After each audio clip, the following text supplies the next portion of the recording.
Noite Infeliz. Capítulo 32. O retorno. Pois não é um inimigo que me afronta, então eu poderia suportá-lo. Nem é um adversário que se exalta contra mim, porque dele poderia esconder-me. Mas és tu, meu companheiro e meu amigo íntimo. Salmos 55, versículos de 12 a 13. A porta se abriu, e lá estava ela, tão perversamente bela e perigosa quanto ele se lembrava. Oi, Sela, disse ele. Quanto tempo havia passado? 8 anos? Não, tem que ser mais. Podia ser mais? Baltazar estava cansado demais para submeter a mente à matemática. Além do mais, não importava quanto tempo havia passado. Ali estavam eles, e ali estava ela, diante de 6 pares de olhos inchados. Ali estava o rosto pelo qual tinham atravessado um oceano de areia, sem comida e sem descanso, partindo de Hebrom com os camelos a pleno galope, enquanto o dia se transformava em uma noite congelante que, por sua vez, se transformava em uma manhã ofuscante e em mais um dia abrasador. Ali estava a razão pela qual tinham continuado cavalgando, semi-mortos, em direção à terra prometida de Beerseba, a última parada antes da longa marcha pelo deserto da Judéia até o Egito. A última chance de reabastecer. Cavalgando sem nada que pudesse guiá-los além da vaga esperança de que o conhecimento de Baltazar estivesse em dia, de que os rumores nos quais ele se baseara fossem verdadeiros, e sempre cientes de que os romanos não estavam muito atrás. Mas ao chegar às muralhas da cidade, a terra prometida de Beerseba que os fugitivos encontraram era um terreno baldio. A princípio, pensaram que os romanos os haviam vencido de novo, pois praticamente não havia homem ou mulher para contar história nas ruas da cidade. Apenas incêndios deixados para queimar até se extinguirem, e cães desnutridos vasculhando as ruas em busca de migalhas. Mas não havia sido a fome nem as espadas romanas que devastara Beerseba. Suas plantações haviam sido dizimadas pela única coisa que os agricultores temiam mais do que a seca: gafanhotos. Eles chegaram em uma nuvem negra, uma tempestade com vida própria e metade do tamanho da Judéia, comendo tudo em seu caminho ao longo do norte da África. Dezenas de milhões de olhos desalmados e bocas insaciáveis, voando de plantação em plantação, de folha em folha, consumindo tudo o que tocavam. E, apesar de já terem passado meses desde que deixaram seu rastro de ruína por Beerseba, a terra ainda estava coberta de carcaças murchas.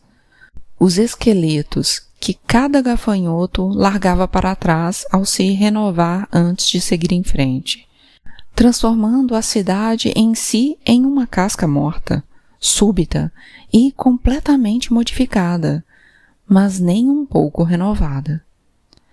As outrora vibrantes ruas estavam agora sinistramente calmas, vazias. Com a plantação se foram os comerciantes e os mercadores, e com eles se foram os senhores de escravos e os escravos, todos em busca de comida e comércio, deixando apenas a esquelética população de fiéis habitantes locais. Ao presenciar tal cena em sua chegada, a vaga esperança de Baltazar apagou-se quase que por completo. Ela não vai estar aqui. Deve ter se mudado, como os outros. Mas ali estava ela, de pé junto à porta de uma casa de 2 andares, paredes brancas e lisas e distintas telhas romanas vermelhas. Ali estava ela, obviamente chocada por ver seu rosto. É claro que está chocada.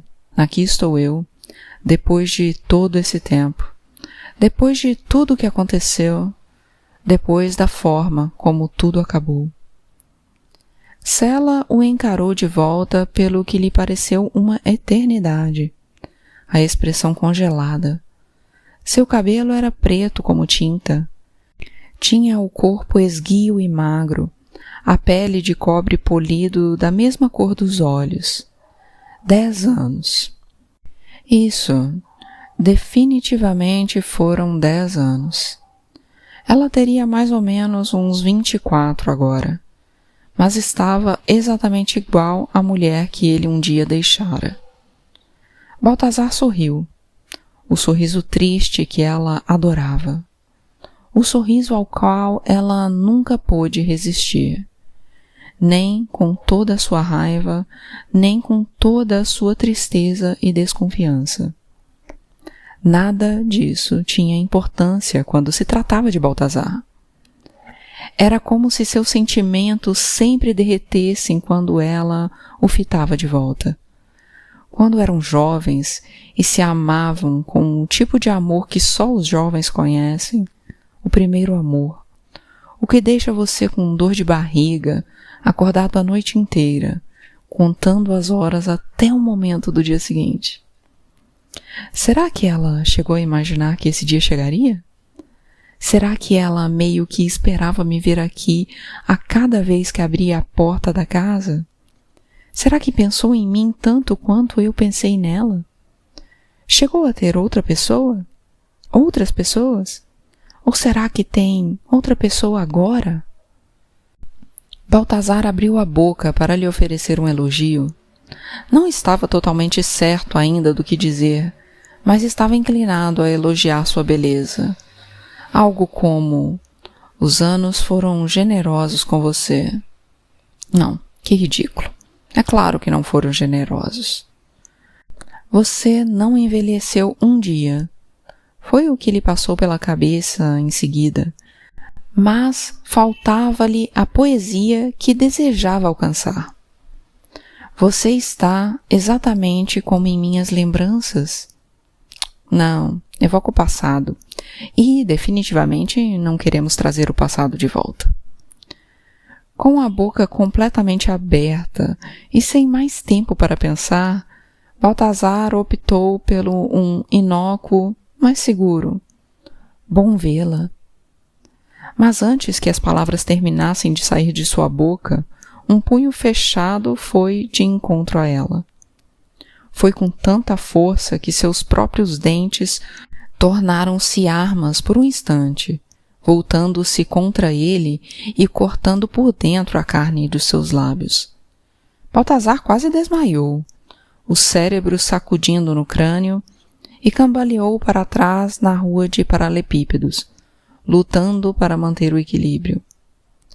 A princípio, nem chegou a entender que tinha sido atingido. Não houve qualquer tipo de sinal, nem mudança de expressão que pudesse avisá-lo do que estava por vir. Em 1 minuto, ela estava lá, bela e perfeita. E no seguinte, eram 3 dela. Seus rostos pairando atrás de uma grossa parede de vidro opaco. No momento em que os principais sinais de dor começaram a chegar até sua boca, abrindo caminho através do nevoeiro, ele foi atingido novamente. Primeiro com um soco e depois com a sola de uma sandália, quando Sela o chutou em cheio na garganta. Por um instante, fora tudo beleza e reminiscências. A música do encontro de amor tardio. Agora, Baltazar estava apertando a garganta, respirando com dificuldade e mal conseguindo se manter acordado. Mãos e pés batendo nele sem piedade. Seus braços esticados estupidamente ao longo de seu corpo, enquanto o seu rosto era atingido de novo e de novo. Punho, sandália, sandália, punho. A única coisa que o impedia de desmaiar era a curiosidade. Sua mente estava tão envolvida tentando entender exatamente que diabos estava acontecendo que se recusava a apagar, mesmo quando um último chute acertou seu queixo, jogando sua cabeça para trás com violência e derrubando Baltazar no chão com um baque surdo. Em algum lugar, em um ponto indefinido e longínquo, os outros ficaram olhando para ele, atordoados e em silêncio. Um deles gritou alguma coisa, algo como: "Espere! Pare!" ou "O que você está fazendo?" Foi o carpinteiro? Foi o carpinteiro mandando ela parar? Não consegui... Ai! Que dor no rosto! Baltazar rolando de costas e apertando os lábios e o nariz já inchados. Sela finalmente parou e deu uma boa olhada no grupo diante de sua porta da frente. 3 homens, uma menina e um bebê. Todos boquiabertos. Todos encarando-a e perguntando se seriam os próximos. Com o peito subindo e descendo a cada respiração pesada, Sela afastou o cabelo dos olhos e disse: "Entrem."